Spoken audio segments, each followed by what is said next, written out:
时隔多年，我还是喜欢悠哉的开路，开着那30年的老爷车，装满用不上的一堆行李，奔驰在往故乡的归路上。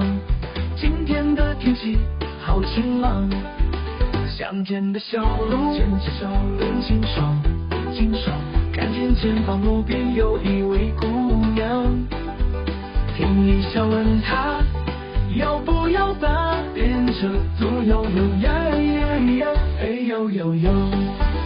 她问我为什么匆匆忙忙，她害羞地问我要去哪里，我调皮地撩她，你想去哪里我就去哪里。姑娘害羞的脸红了，她说她要回去见爹爷娘。越过了重重的山岗，小时候的村庄怎么消失了？马路边的路人送来一双双羡慕的眼光，让我舍不得太早回家，因为我喜欢这样的赶路。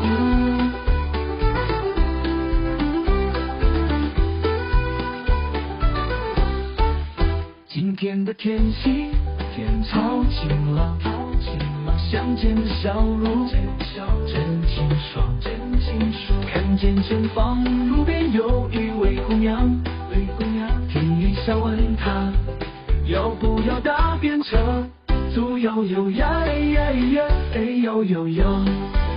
她问我为什么匆匆忙忙，她害羞地问我要去哪里，我调皮地撩她，你想去哪里我就去哪里。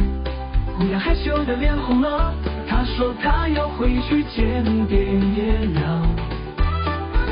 越过了重重的山岗，小时候的村庄怎么消失了？